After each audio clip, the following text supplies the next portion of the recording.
Assalamualaikum warahmatullahi wabarakatuh. Perkenalkan, nama saya Bayu Nandia.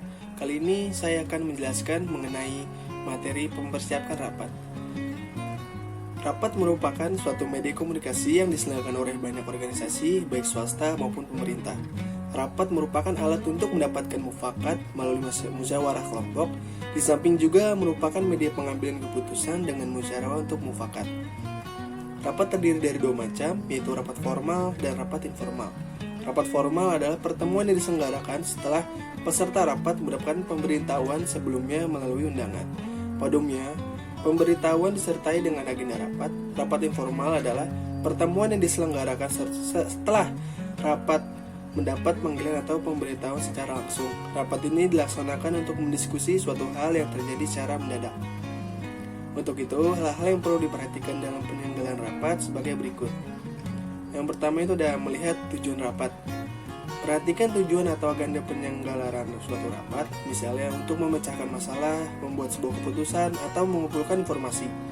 Jika belum jelas, tanyakan hal tersebut pada pimpinan. Jangan ragu untuk bertanya karena kegiatan pertama ini merupakan kunci bagi langkah penyiapan rapat berikutnya. Yang keduanya itu mempersiapkan peserta rapat. Mempersiapkan peserta rapat surat undangan dengan baik. Periksa dan pertimbangkan lagi daftar orang-orang yang harus diundang dalam rapat dengan dasar besar kecilnya kontribusi mereka terhadap agenda rapat. Konsultasikan dengan atasan tentang daftar undangan rapat tersebut. Umumnya dalam hal mana harusnya perlu atau tidak perlu diundang. Mintalah petunjuk yang atasan tentang siapa nantinya akan menjadi jalannya rapat atau menjadi moderator. Yang ketiga itu ada mempersiapkan ruangan. Salah satu dari sekian banyak hal yang harus dilakukan dalam rapat adalah mempersiapkan ruangan di mana rapat akan diselenggarakan.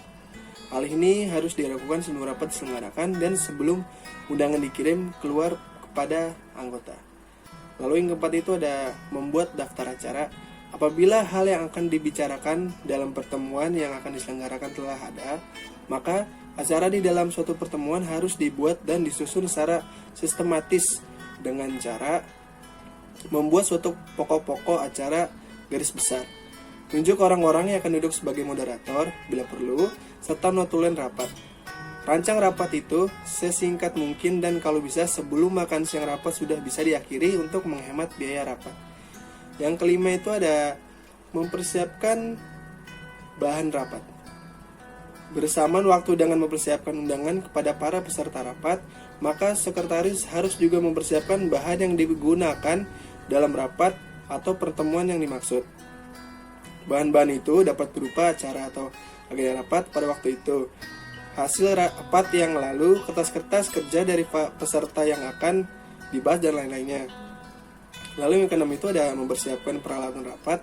Di dalam penyelenggaraan suatu pertemuan, biasanya dibutuhkan alat-alat yang diperlukan untuk tulis-menulis. Sekretaris harus membuat suatu daftar keperluan untuk memenuhi kebutuhan ini. Alat-alat yang biasanya dipergunakan dalam hal-hal ini adalah papan tulis, spidol, flip chart, overhead project atau slide projector, LCD, tape recorder untuk mereka menjalani rapat.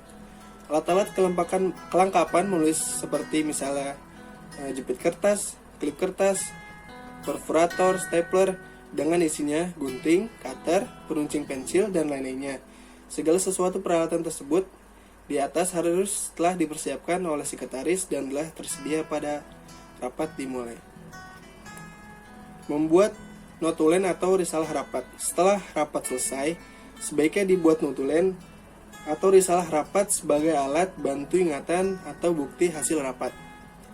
Notulen atau risalah adalah catatan singkatan tentang suatu pembicaraan dalam rapat yang perlu dicatatnya bagian yang penting saja. Pada dasarnya, susunan notulen terdiri dari satu, yang pertama itu ada judul atau topik, yang kedua waktu dan tempat, yang ketiga pimpinan rapat, yang keempat jumlah yang diundang hadir atau tidak hadir, yang kelima acara rapat yang disebutkan secara berurutan dari pembukaan sampai penutupan, lalu yang keenam itu jalannya rapat, ketujuh tempat, tanggal, bulan, tahun, yang kedelapan itu tanda tangan pembuat notulen, yang sembilan tanda tangan pengesahan notulen atau oleh ketua rapat.